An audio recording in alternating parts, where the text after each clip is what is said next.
na dhukkube. Akka kormaa buttaa aarsaaf qopheessanii wareegaaf qalanii barii lafa barii utuu ati hin beekin kaachoon si qabanii.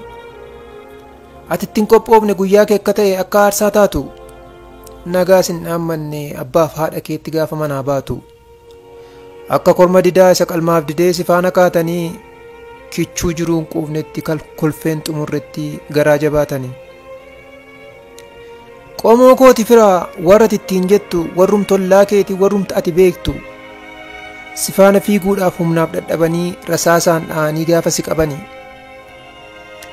Utuma dafqi kee utuma dhiigni kee qaama keerra cobuu utuu firaaf diinni si duubaa dirqabaan hakkarree si gobuu. Tarii oolaa jettee gaafachii jalqabu arrabni kee sobuu. An abbaa torbeeti namni na ilaaltan akkas hin ta'inaa. An abbaa torbeeti namni na ilaaltan anaaf hin na'inaa. Dirqamanii jetta yoo galuu barbaadde jedhisiin jedhanii fannoo kee baasanii shugguxii isaanii morma keetti hidhanii. Atoo daban beektu daaqunii waldaati qumbii fa'aa aarsita. Akka amantii keetti kan oolchee si bulchu waaqa kee faarsita. Karaa mattitti dhufteef gaafa si arganii Oromoo ta'uu keef qofaaf si shakkanii. Waan ati hin abjoonne waanuma ati hin yaanne shiraan si yakkanii. Tasa carraa argattee ragaa siif faccisu wabii si waammanne. Aayyoo kee deesseetti obbo Wandimmuutti nagaa si hin dhaammanne. Utuu carraa argattee hiriyyaaf firatti hin jedhin nagaatti. Addaan gombisanii rasaasaan si waadan dhiiga kee facaasan kichuu koo dhagaatti. Dhugaa kee awwaalanii ol boosa dhokkus gadi qabaan ciqilee. Bakka dhiigni qulqulluu naa buutee jigetti geediyoon biqilee.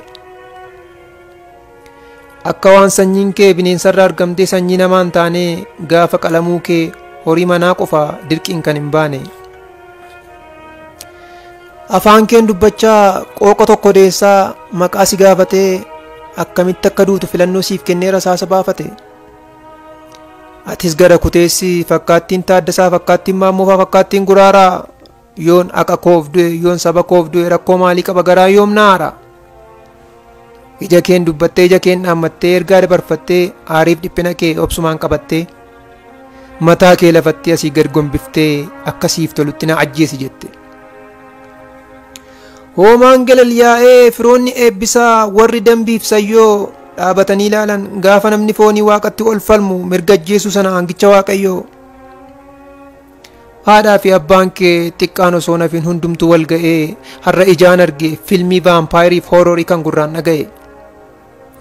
Adda baabaa'itti hundumaa waamanii dirqamaan yaasanii korma qotee hin quufne qichuu muriin tobbee akka bineensaatti lubbuusaa baasanii. Hunduun hiriifate abbaan ofirra taa'e haati ofirra teesse dantaa siyaasaatiif kun oolma ishee dhabde kan miixattee deesse. Anis fayyaan dhabe meeluudha heeluudha baay'ee na dhukkube bakka haadha keetii bakka abbaa keetii bakka Oromoo maraa anaan na guggube. Yaadannoon walaloo kanaa Amaanu'eel Wandimmuu kan magaalaa Dambidolloo Dabaabaa irratti wareegameef haa taatu Latii Caalii Likkaasaa Finfinnee Oromiyaa.